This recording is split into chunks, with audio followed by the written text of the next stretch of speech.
Bueno, antes que nada, nuevamente agradecer la posibilidad de ingresar al colegio de la mano de Emilia, con la cual hemos compartido ya unas cuantas charlas.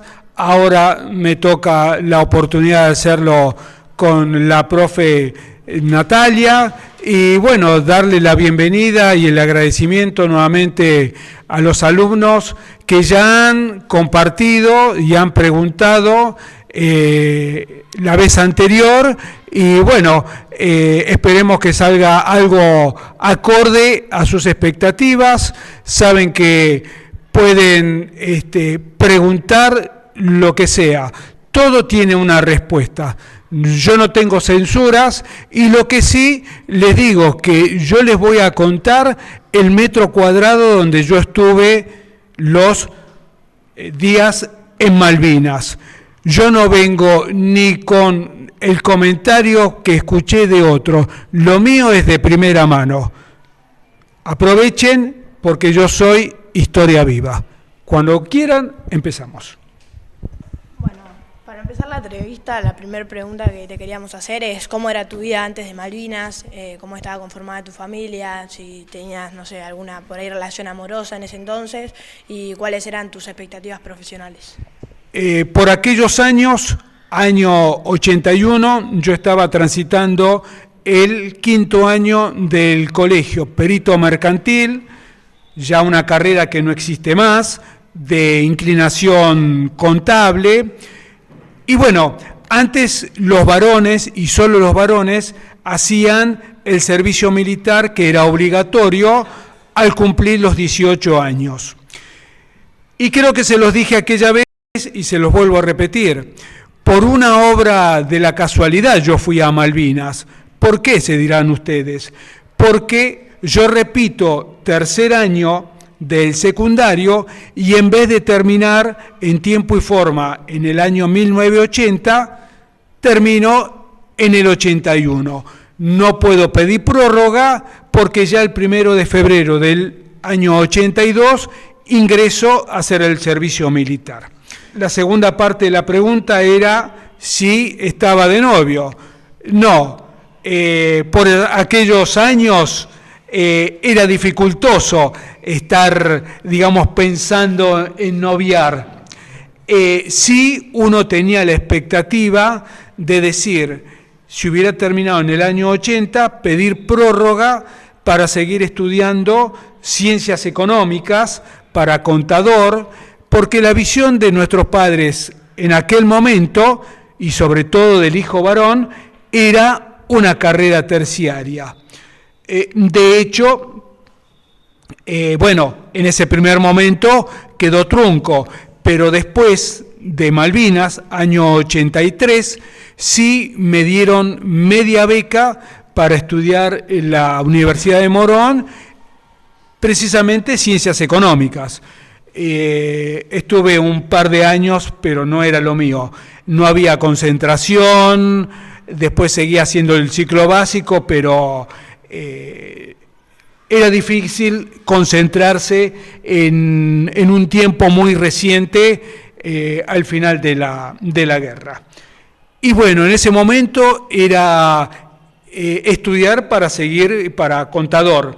Y después, la expectativa era haber terminado y si buscar un buen lugar para poner la placa Sergio Rodríguez, Contador Público Nacional, pero esas eran las expectativas, ¿no es cierto? Bueno, otra de las preguntas que hicimos fue si tenías experiencia militar antes de ir al Malvinas, pero bueno, por lo que contaste se ve que habías entrado al servicio militar, dijiste, así que no sé, ¿nos podés contar un poquito más?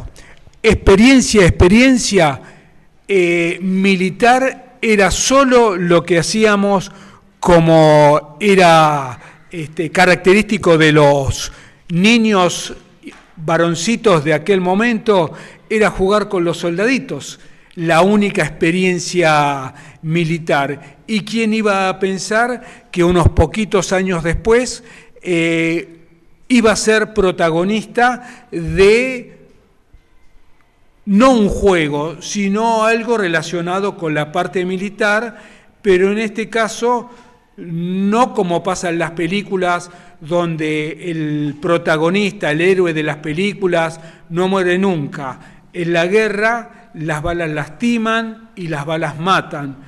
Por eso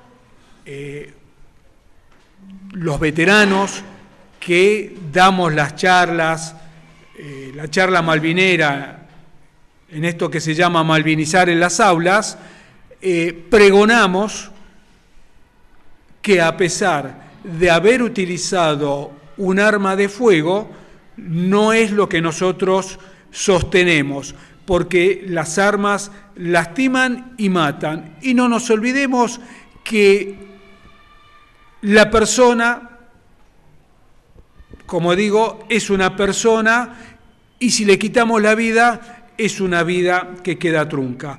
Experiencia militar no tenía. Yo ingreso como soldado y bueno, fui forjando mis conocimientos desde el inicio. Los primeros días de instrucción, que la hicimos en el CIFIN, Centro de Incorporación y Formación para Infantes de Marina, en la estación Pereira Iraola, frente al parque que lleva el mismo nombre.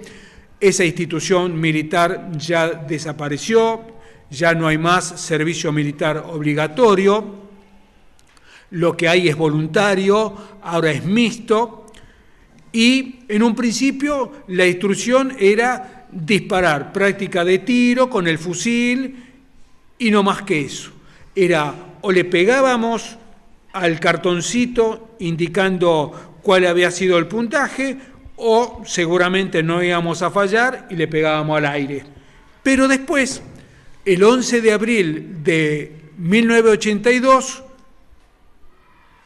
de ser fusileros, o sea que todos llevábamos un fusil con la compañía PM, Policía Militar, comenzamos y formamos parte de la nueva compañía de ametralladoras 12,7.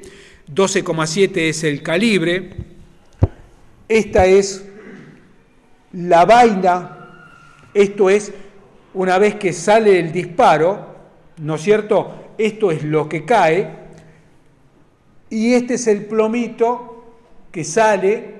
Esto es lo que impacta, ya sea a un avión, ya sea a un helicóptero.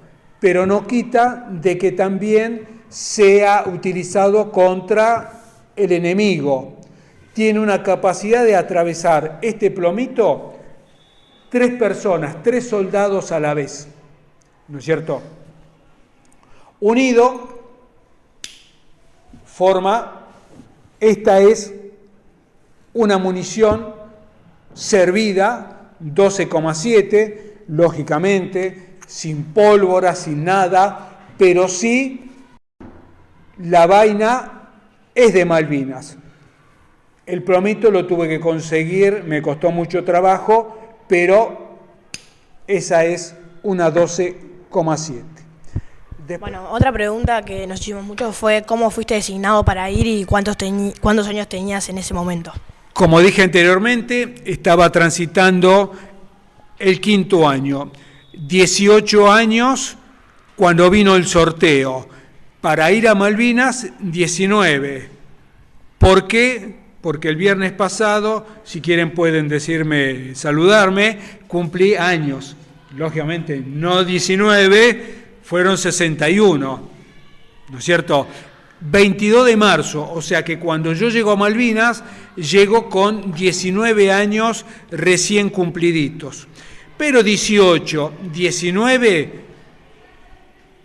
para no tener experiencia, es absolutamente lo mismo. Mi rol de combate era el de abastecedor. Bueno, 19 años, y fui designado, ¿por qué? Porque dadas las urgencias que tenía, el comandante de la Infantería de Marina, el capitán Robacio, necesitaba formar una compañía de ametralladoras antiaéreas, no una fracción, una compañía entera, porque hay distintas compañías que tienen una fracción, ¿no es cierto? Tienen morteros, tienen fusileros y tienen 12,7. Pero esto era una compañía entera, todos infantes de marina, todos iban con una 12,7. En ese momento se pensó en la mejor compañía, que era la compañía militar, se cambia a compañía 12,7. Parte de esa compañía eran los soldados clase 62 que estaban a punto de irse de baja. De baja era, ¿por qué? Porque la tanda 63, mi clase, iba a reemplazo. Como no hubo tal reemplazo, sino incorporación, eran 100 soldados clase 62, con la instrucción militar, campañas, prácticas de tiro. Y la clase 63 recientemente incorporada. Pero ¿qué pasa?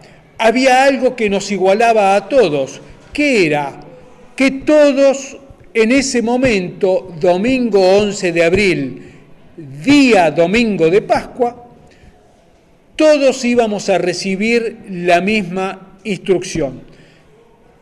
Y esta instrucción dependía mucho de la actitud y de las ganas que nosotros tuviéramos de aprender todos los tips, todos esos pequeños detalles que el suboficial Enrique, en aquel momento el instructor, jefe de compañía, hoy después de 42 años, nuestro amigo, nuestro padre en el combate, y esos tips, esos conocimientos vertidos eran precisamente para que los soldados, en ese momento a su cargo, tuvieran una mínima herramienta como para regresar al continente.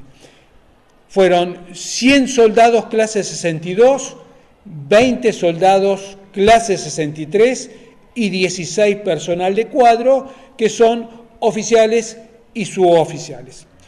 Dentro de la dotación tuvimos 7 caídos. Hoy nuestros héroes, cuyos nombres están en la bandera, perdón por el ruido, que están acá, y los voy a nombrar porque, como siempre digo, a los héroes debemos honrarlos permanentemente. Soldado Rola, presente. Soldado Maciel, presente. Soldado Mesa, presente. Soldado Fernández, presente. Soldado Inchaspue, presente. Soldado Giusipetti, presente. Soldado Caglione, presente. Por ellos, viva la patria.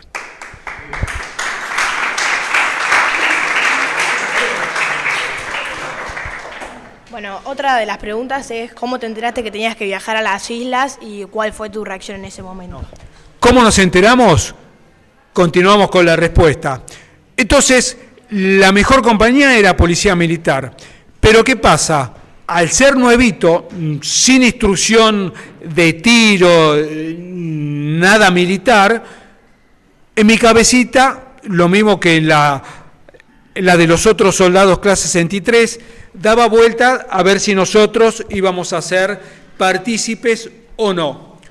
Bueno, y tal es así que la pregunta, un día antes de embarcar, nosotros embarcamos el 16 de abril de 1982, el día 15, el encargado de compañía, el suboficial Enrique, nos reúne a todos, rodilla a tierra, y nos dicen, miren soldados, nosotros vamos a ir a una difícil misión,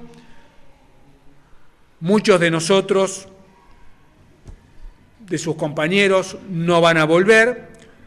Si alguien tiene algún impedimento como para no viajar, que lo diga ahora, sino que calle, porque en Malvinas ya no hay vuelta atrás. Bueno, la primera reacción es pensar primero en uno y después en el compañero. ¿Y por qué digo pensar en el compañero?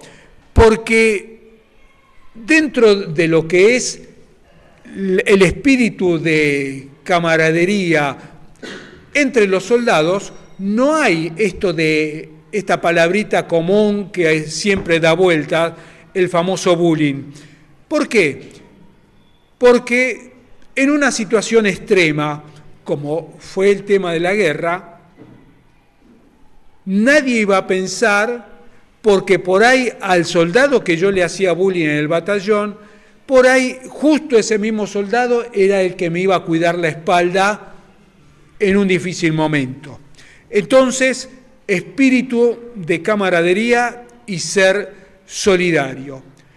Y la respuesta, bueno, en ese momento afloran a la mente todo ese espíritu que empezamos a recibir con los primeros pasos en la escuela primaria, cuando empezamos a recibir los primeros valores, el respeto a la bandera, a los símbolos patrios, al cantar el himno. Posteriormente vino la promesa a la bandera en el cuarto, en aquel momento son los varones, y bueno, unos años después fuimos elegidos. Estábamos tan hinchados que no pasábamos por la puerta. Entonces dijimos, sí, todos queremos ser partícipes. Y de hecho, el 16 de abril, a bordo de un avión de la Armada Argentina, zarpamos o salimos del aeropuerto Comandante Espora, un aeropuerto militar, Bahía Blanca, y llegamos a Malvinas ese mismo 16 de abril a la tarde-noche, bajo una inclemencia de tiempo, con lluvia, viento, y dijimos, ¿qué estamos haciendo acá con todas esas inclemencias? Pero estábamos orgullosos de ser y formar parte de algo que nadie pensó en volver, sino en el momento que nos tocaba vivir. Y no voy a seguir hablando porque por ahí invado otra pregunta, entonces... Bueno, otra de las preguntas es cómo se tomó la noticia de tu familia al enterarse de que tenías que ir a la guerra de Malvinas. Resulta que, reitero, ingreso a hacer el servicio militar el 1 de febrero del 82. Luego me dan un destino, ese destino es provisorio, donde sí voy a la compañía Policía Militar a fines de marzo, allá por el 27 más o menos. Vemos la recuperación del 2 de abril porque solo fueron algunos soldados, porque el resto eran todos profesionales, personal de cuadro, buzos tácticos, comandos. Y nosotros no sabíamos nada. Hasta ese momento no sabíamos, porque nosotros no preguntábamos y no se acostumbraba a decir, y como en aquel momento no se cuestionaba, no se preguntaba, simplemente se decía comprendido y se ejecutaba la orden. Entonces, los soldados clase 62, los de ejército, que habían sido dados de baja, sí tuvieron oportunidad de ir a sus casas y les llega una notificación de presentarse nuevamente al batallón, a la unidad donde habían estado. La Armada no, porque como la clase 62 no se había ido de baja, la 63 recientemente incorporada, estábamos todos en el batallón. Tal es así que mi mamá, unos días antes, me llama por el teléfono, y ya la historia del conmutador ya la escucharon, para preguntarme si iba a viajar a comer el huevito de Pascua, porque era el domingo de Pascua. Y bueno, esa comunicación nunca se hizo, y Sergio voló a Malvinas. Cuando llegamos a Malvinas, el 26 de abril del 82, yo tengo oportunidad de mandar una carta, esa carta escrita de puño y letra, utilizando las reglas ortográficas que nos habían enseñado en la primaria con el famoso dictado, los puntos, las comas, las mayúsculas, todo. Y esta es la copia del texto de la carta que reciben, despachada el 26 de abril, pero que llegó a casa a mediados de marzo. A mediados de mayo, a mediados de mayo ya la guerra había comenzado, porque empezó el 1 de mayo, a las 5 de la mañana. Claro, la sorpresa fue cuando mi hermana se da cuenta que el remitente, en lugar de decir Puerto Belgrano, Bahía Blanca, decía Puerto Argentino, Islas Malvinas. A partir de ese momento tomaron conocimiento que Sergio estaba en Malvinas y a partir de ese momento mi papá hacía ampliar las fotos que aparecían en los diarios, las revistas, las ampliaba tratando de encontrar la carita de Sergio en alguna foto de esas. No lo consiguió, pero yo siempre digo, quien va a la guerra no piensa en volver y menos en verse por televisión. Y la carta la reciben y ¿cómo me veo en televisión? Yo había ido a un lugar que se llama Puesto Socorro, y es como si fuera una salita de primeros auxilios. Había enfermeros y había choferes de ambulancia. Yo tenía que ir a hacer el trámite y volver. ¿Por qué? Porque mi puesto de combate estaba en la isla Soledad, Monte Tumbledon, ¿no es cierto?, a unos 15 kilómetros de Puerto Argentino y a unos 600 metros de altura. Pero, ¿qué pasa? Resulta que empieza, están haciendo, viene el comandante, el capitán Robacio, le están haciendo un reportaje y habla muy bien de sus soldados. Y cuando hacen un paneo general, el primero de la derecha, ¿no es cierto?, la izquierda de quien filma, hacen así y el primero soy yo. Esa imagen la veo el 2 de abril del 83, estábamos sentaditos en casa, cenando, y el viejo ATC, hoy la TV pública, muestra un documental al primer año de la guerra. Ahí estoy yo. Esa fue mi actitud, pero dura un flash, ¿no es cierto? Y resulta que unos años después, un profesor escribe la historia de ese batallón del cual yo era una compañía agregada, el BIN 5, Batallón de Infantería número 5, me invita. Entonces se me ocurre mostrar ese video con los otros soldados que eran sí directamente pertenecientes a ese batallón. Y bueno, ven y el chofer Orellana dice, a ver, ese soy yo. Y después de 40 años, de manera circunstancial, pude conocer el nombre de los soldados de ese momento que formaron parte de esa situación. Bueno, Sergio, muchas gracias. Esa fue la primera parte de la entrevista y bueno, ahora vamos a pasar con la segunda. Muy bien. Y otra de las preguntas que queremos hacerte es si se respetan códigos de guerra entre soldados ingleses y argentinos. Mira, de código te puedo comentarte algo. Esto sí, de muy buena fuente, porque de los altos mandos. Durante la guerra, nosotros estábamos en una posición donde las ametralladoras apuntaban hacia adelante. Estaba el campo minado detrás. Y claro, resulta que hay una incursión de soldados ingleses y quedan entre el fuego enemigo, entre el fuego nuestro y el campo minado.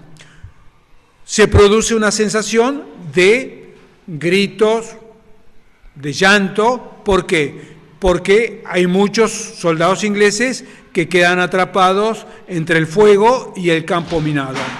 En ese momento, el comandante de la Infantería de Marina Argentina, el capitán Robacio, habla con el referente de los ingleses. Palabras más, palabras menos, llegan a un acuerdo y por 30 minutos hay un impas en la guerra, en el campo de batalla, donde los enfermeros, los médicos ingleses se acercan para atender a los heridos y tratar de llevarse, si hay cuerpos o soldados que están disminuidos físicamente. Ahí estamos hablando de códigos, porque siempre digo, la guerra la hacen los políticos y la gente de poder. Y los que van a la guerra son los militares. En este caso nos tocó ir a nosotros formando parte de eso porque estábamos haciendo el servicio militar. Entonces, dentro de los militares hay códigos. Donde no hay códigos fue lo que hizo la primer ministra Margaret Thatcher cuando, aún estando fuera de la zona de exclusión, fue torpedeado y hundido el Ara Crucero General Belgrano, donde ahí pierde la vida en las frías aguas 323 héroes, que junto a los 309 que murieron en el campo de batalla forman los 632 héroes que tiene la patria. Después tenemos más que fue durante la posguerra, pero en la guerra propiamente dicho son 632. Entonces ahí les estoy mostrando cómo están en el campo de batalla el código entre los militares y los no códigos entre los políticos o los poderosos. Otro código es, por ejemplo, vamos a suponer, los médicos y los enfermeros argentinos atendieron a soldados ingleses. Y lo mismo ocurrió con soldados argentinos heridos o prisioneros durante el conflicto. Ahora que estamos hablando de atención, tenemos que mencionar, porque siempre mencionamos a los soldados, los veteranos de guerra, pero también tenemos que mencionar a las 5 enfermeras que recién obtuvieron su reconocimiento el año pasado. Eran 5 enfermeras que fueron como practicante y su lugar de destino, en vez de ser el Hospital Evita, les tocó el Almirante Irizar, el rompehielos, que en ese momento funcionaba como buque hospital. Ese es el buque que me trajo de regreso, el Almirante Irizar. Entonces también hay mujeres que participaron de la guerra. Y no me voy a ir del tema, pero quien más estuvo participando de la guerra fueron los perros de la Infantería de Marina, que junto a sus adiestradores formaron parte de la dotación en Malvinas. Bueno, otra pregunta que sonó fue si recordás tu primer enfrentamiento ahí en la guerra o si no recordás ese momento. Antes de hablar de enfrentamiento, Pues yo siempre digo que yo no digo cuántos maté, sino que lo mío va más allá, tratar de dejar un mensaje y que de toda cosa negativa siempre hay algo positivo que se puede rescatar. La primera sensación fue el 1 de mayo. El 1 de mayo a las 5 de la mañana comienza el ataque enemigo. No se ve porque a las 5 de la mañana es de noche, porque Malvinas tiene la particularidad que en esa época, abril, mayo, junio, amanece como a la media mañana, tipo 10 de la mañana, y a partir de las 3 de la tarde empieza a oscurecer. O sea que a las 5 de la mañana era totalmente de noche.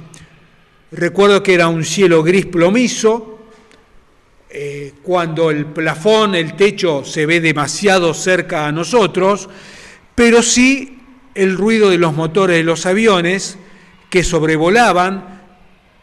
Estábamos en alerta roja y en ese primer momento la caída de las bombas no lo hacen sobre nosotros, sino sobre el aeropuerto, porque la intención era la de destruir desde el minuto 1 o 0 la pista, para que los aviones argentinos ni bajaran, ni despegaran, ni llegaran. No lo lograron. Y en ese momento, porque entre el 16 de abril del 82 hasta el 1 de mayo, en ese momento estábamos abocados a hacernos amigos del terreno, la turba, en hacer la posición, que era imposible porque a los 20 centímetros ya teníamos agua, donde teníamos que cargar grandes piedras para hacer la posición, de un lugar que se llama Ríos de Piedra. Es como si fuera un gran acantilado, pero la sensación en esos primeros días era de decir, dale, a ver, ¿cuándo vienen que los estamos esperando como para demostrar cuál era el potencial que teníamos en ese momento los soldados argentinos para dar? Pero en realidad esa situación no queríamos que llegara, porque llegar a esa situación significaba enfrentar al enemigo, y enfrentarlo significaba tal vez disparar y tal vez matarlo si era necesario. Y en ese momento no solo estábamos matando al enemigo, sino estábamos matando a otro ser humano, a otra vida. Entonces es una difícil situación, es un instinto de supervivencia, y lo peor del caso, es si uno llegaba a esa instancia y verle la cara a tu enemigo, porque esa situación no te la sacás más de la cabeza, ¿no es cierto?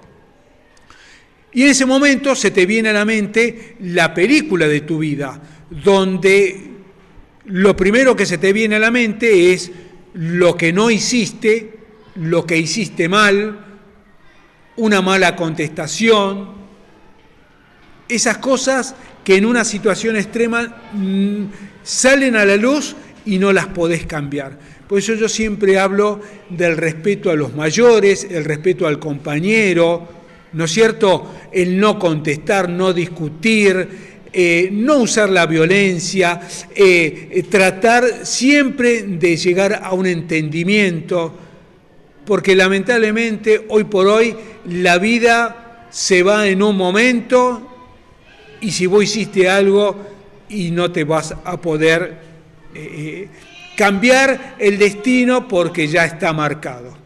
¿Está? Y bueno, enfrentamientos cuerpo a cuerpo no tuvimos. ¿Por qué?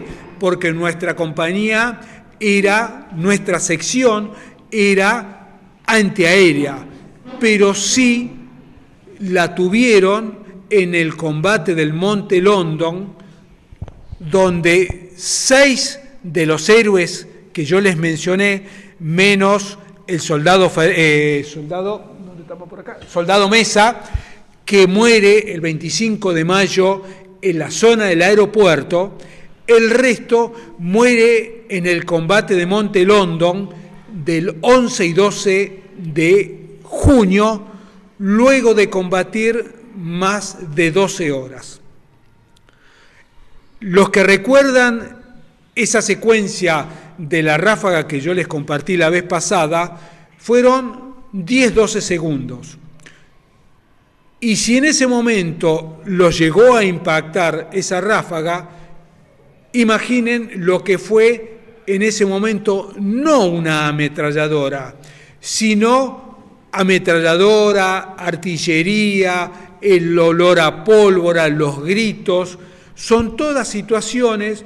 Por eso muchas veces cuando uno habla en forma despectiva de los chicos de la guerra, muchas veces por ahí uno no se da cuenta y tal vez no lo hace con maldad. Pero en ese momento, el llamarnos los chicos de la guerra con 18 años, si bien éramos cortos de edad, pero demostramos y combatimos como verdaderos hombres, como valientes, y 632 dejaron su vida, como dice las estrofas del himno O juremos con gloria morir. Bueno, otra de las preguntas es si recibían y sentían el apoyo del pueblo argentino durante el conflicto.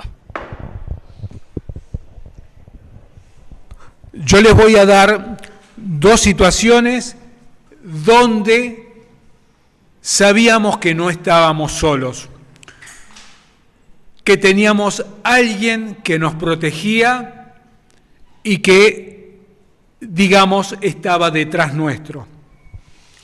La primera es, por aquel momento, están los que habíamos tomado la comunión, los que íbamos a misa, estaban los que no, y en ese momento todos los soldados teníamos un rosario, un crucifijo como este. Todos lo teníamos puesto, recibíamos la misa de campaña. ¿Y qué significaba? Que venía el cura, armaba arriba de una roca, de una mesa, todo improvisado, nos daba la bendición y nosotros, ¿qué hacíamos? Teníamos que agradecer por un día que habíamos pasado y pedir por un día más que fuera como el anterior. Ese era el manto de la Virgen y el Dios Supremo que nos protegía. ¿Y en qué consistía el rezo? Era en pedirle, darles gracias, pero no todos estaban en ese conocimiento. Y cada uno lo hacía de su manera, con las palabras que le brotaban en ese momento, y el de arriba lo entendía porque eran palabras que salían del corazón. Lo otro que recibíamos y nos daba aliento, nos levantaba la moral, fueron las cartas de los alumnos que con edades de 13, 14, 15, 16 años, de primaria, de secundaria, bajo el incentivo de los docentes de aquel momento, ¿no es cierto?, ¿qué hacían?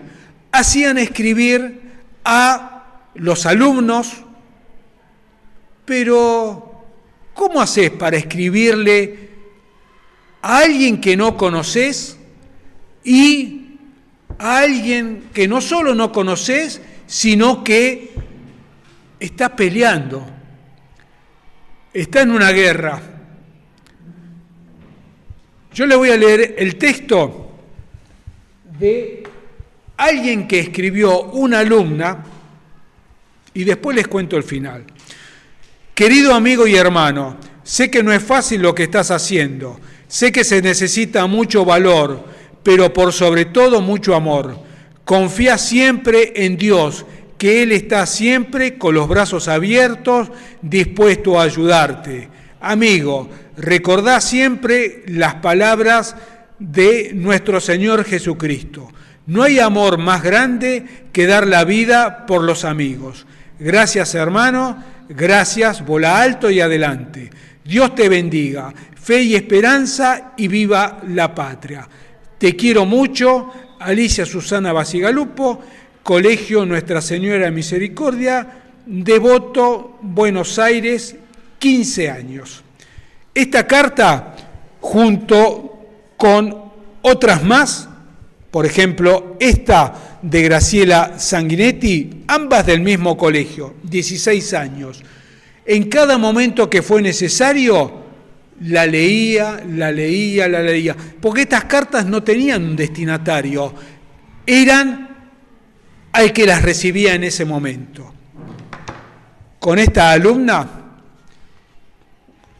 le contesté la carta porque fui al colegio, pedí la dirección, me presenté en la casa y hoy cumplimos 42 años de amistad malvinera.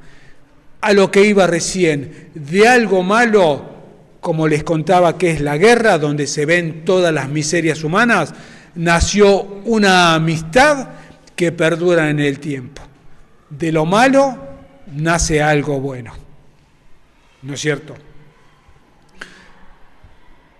Y bueno, ahí hay dos ejemplos de quién nos estaban protegiendo. Pero así todo, tenemos que hablar que en ese momento el país estaba dividido en dos. De la Patagonia hacia Malvinas, toda esa gente vivió palmo a palmo, sin combatir con un arma, pero sí con las alertas, el oscurecimiento, el simulacro de ataque enemigo. Por eso la gente de zona sur, con el famoso día en que Madryn se quedó sin pan, la historia dice que cuando fueron a recibir a los soldados, ese día no hubo pan para nadie. Estuvo canalizado a los veteranos que regresábamos al continente. Entonces esa gente merece nuestro respeto por cómo se brindó para el soldado. Mientras que en la zona donde están los políticos de turno, había jóvenes de mi edad que estaban pensando en salir a bailar, a ir al cine, a tomar un helado, lo que sea. Hay un amigo de la infancia, periodista, que escribió una editorial y iban a un cumpleaños de 15 y recién tomaron conocimiento y magnitud cuando en el barrio éramos dos, el soldado Márquez y el soldado Rodríguez. Ambos volvimos. El soldado Márquez no lo resistió y se suicidó. El soldado Rodríguez, con la ayuda, hoy está acá y comparte con ustedes. Y camino en un colectivo, recién tomaron conciencia cuando escucharon a través de la radio del chofer del colectivo el comunicado número 1. Había empezado la guerra y recién tomaron conocimiento. Fíjense las distintas cosas. La ayuda en las famosas 24 horas de Cacho Fontana y Pinky, donde se juntaron un montón de cosas. Algunas llegaron, otras no. Bueno, otra de las preguntas es cómo se enteraron del fin de la guerra, que ya había terminado y que volvían a casa. Nuestra posición había sido bombardeada.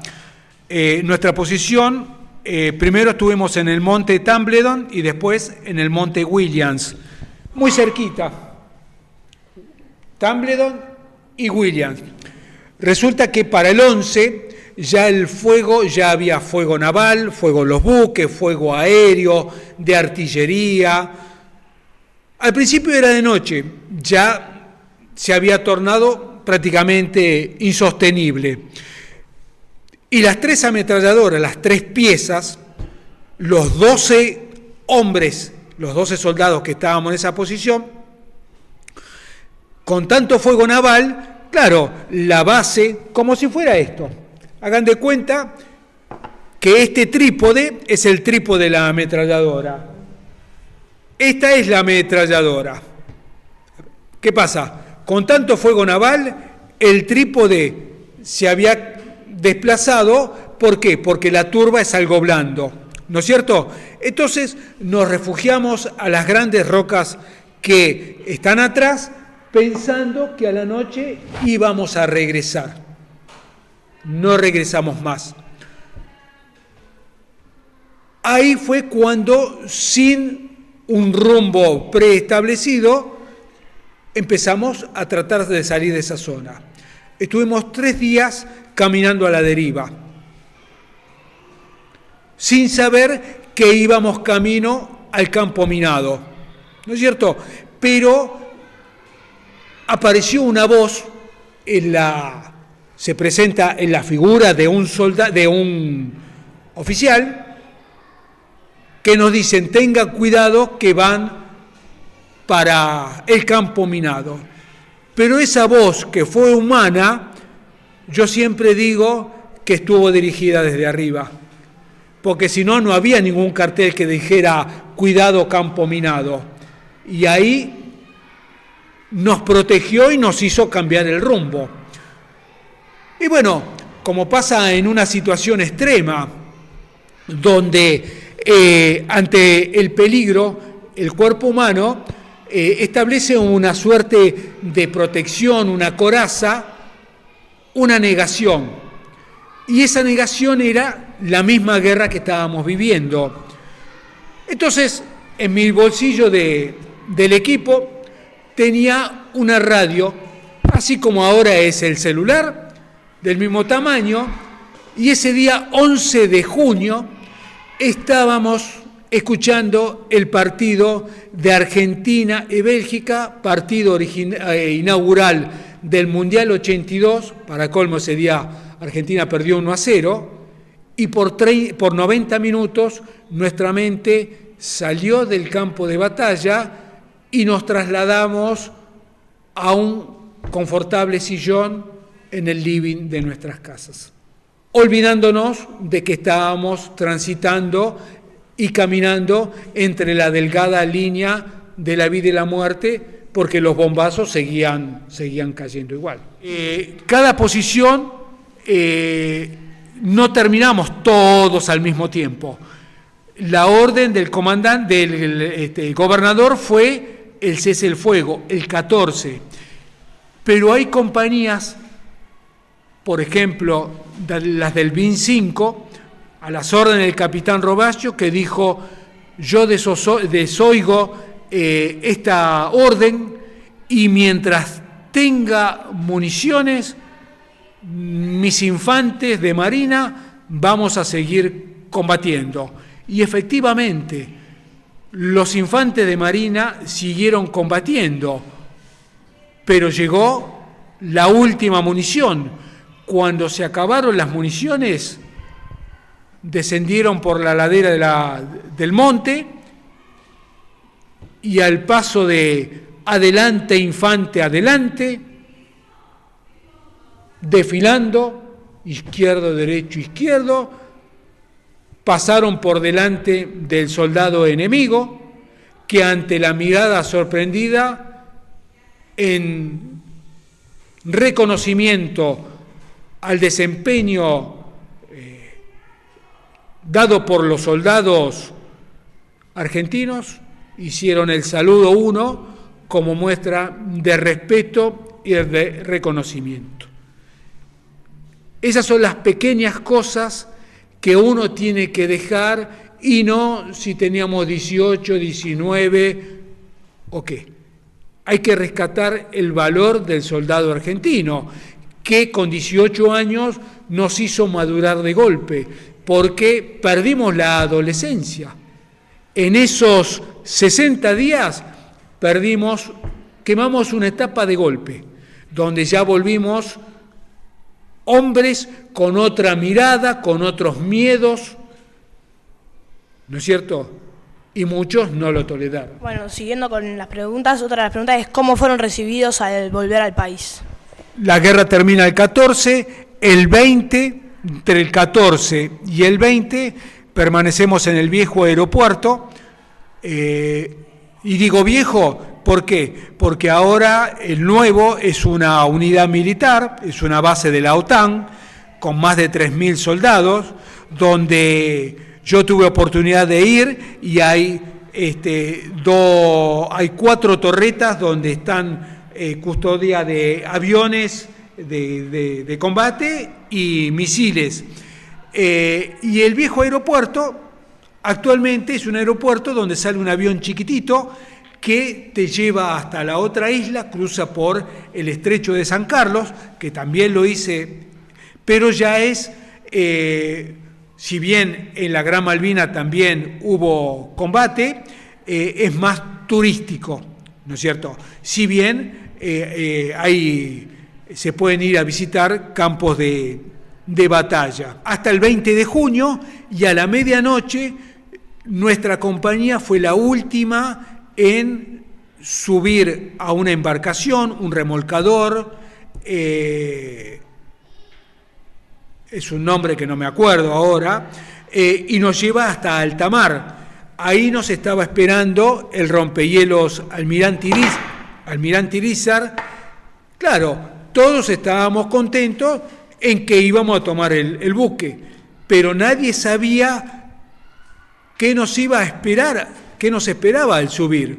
Porque claro, un buque no tiene escalera, tiene redes. Entonces, cuando llegamos ahí, ante la sorpresa, tuvimos que dar un salto y agarrarnos de las redes y subir al rompehielos. Y como anécdota, en el buque y después de haber pasado toda la guerra, recién ahí logré bañarme, ¿no es cierto? Comentarios, abstenerse, ¿no es cierto? Pero con 18 grados bajo cero y con agua fría, prefería pasar como sucio y no morir de frío, ¿no es cierto? ¿Y cómo fue el recibimiento? Cuando el buque llega, después de navegar 3 días, llegamos a Ushuaia. Ahí nos hacen subir a unos viejos colectivos, nos hacen ir por la avenida principal ante la sorpresa, porque no lo esperábamos, y ahí fue cuando aparecen gente a nuestra izquierda, a nuestra derecha, recibiéndonos, dándonos gracias, tocándonos, y viva la patria, y nosotros no entendíamos el por qué, si habíamos perdido la guerra. Pero eso era el agradecimiento a lo hecho y porque ellos entendían porque habían combatido cuerpo a cuerpo con nosotros. Cuando llegamos a lo que es, digamos, el nudo central de la Argentina, la capital federal, ahí fue cuando empezó la otra guerra, la desmalvinización, donde ya de arranque nos hicieron firmar un documento donde no podíamos hablar ni contar lo sucedido en Malvinas. Y si ustedes, por ejemplo, cuando viene el receso escolar y no se ven por 2 semanas, pero están conectados por el celular, un llamadito, ¿no es cierto? Calculen lo que habrá sentido el soldado en tratar de contarle a mamá y a papá que habían defendido a la patria de la mejor manera, pero teníamos la orden de no hablar. Insisto, no se cuestionaban las decisiones y ese soldado no abrió la boca y no lo pudo contener y no tuvo más remedio que suicidarse. Esas son las famosas puertas que se van cerrando.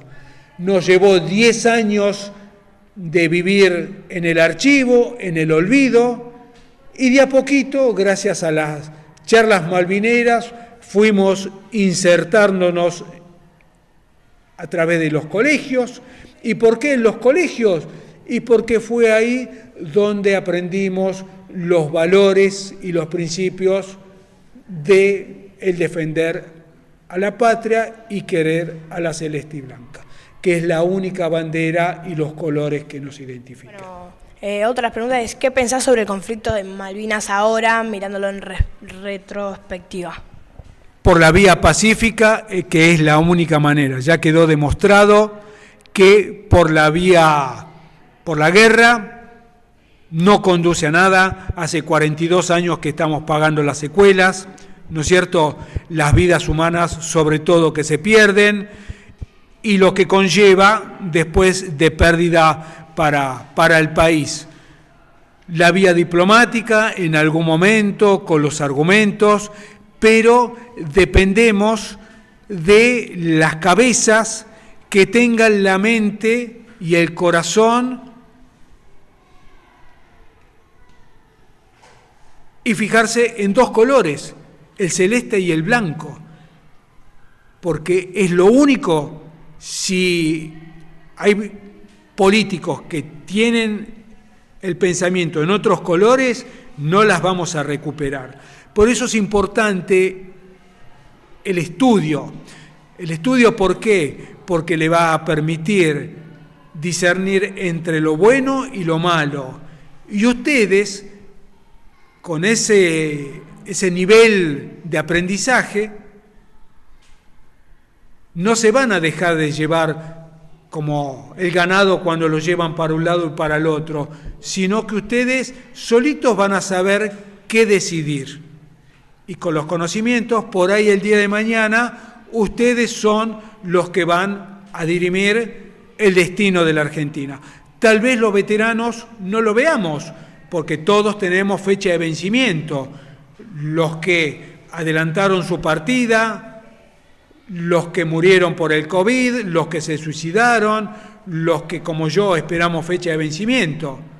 Pero por ahí, cuando eso sucede, vamos a ver desde arriba que todo lo que hicimos no fue en vano y la celeste y blanca va a volver a flamear nuevamente en nuestro suelo argentino, en Malvinas.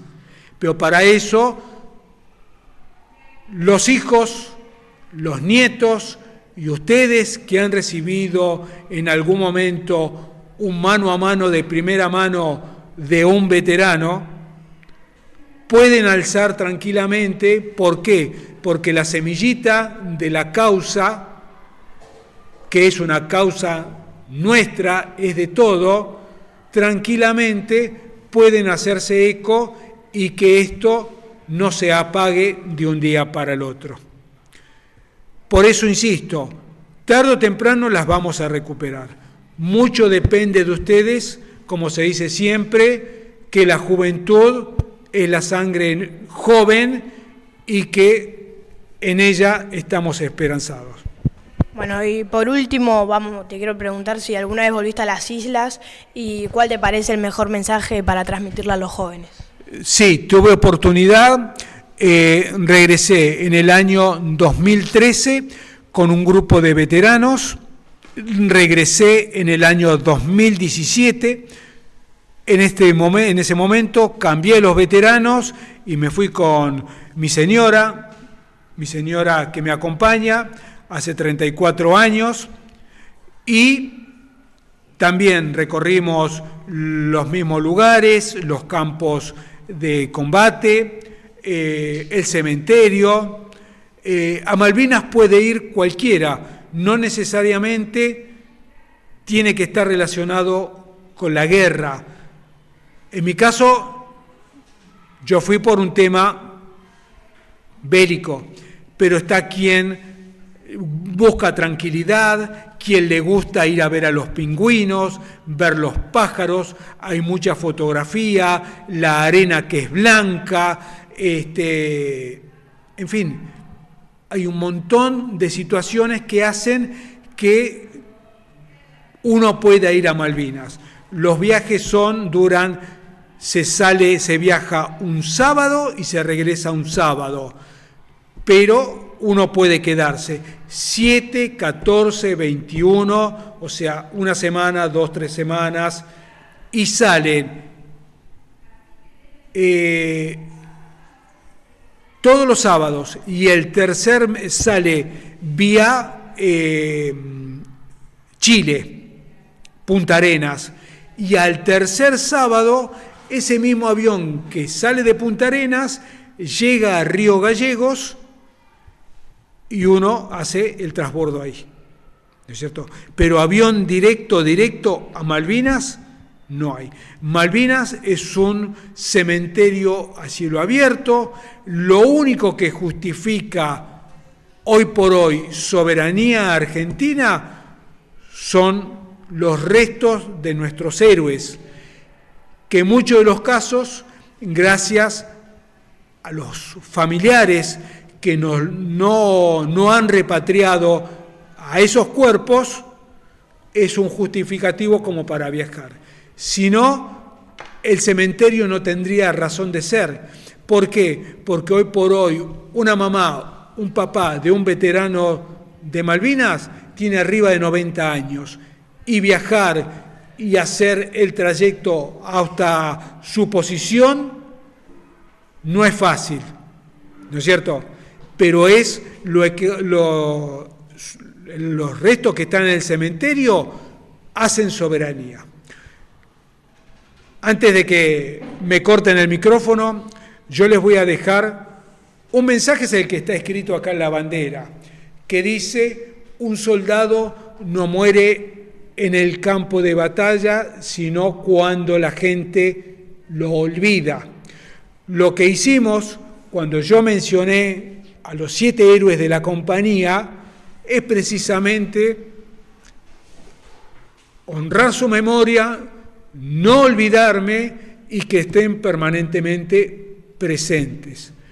Y la otra misión que tenemos los veteranos, que es algo que yo inicio cuando empieza mi charla, es hablar de los héroes y los sobrevivientes.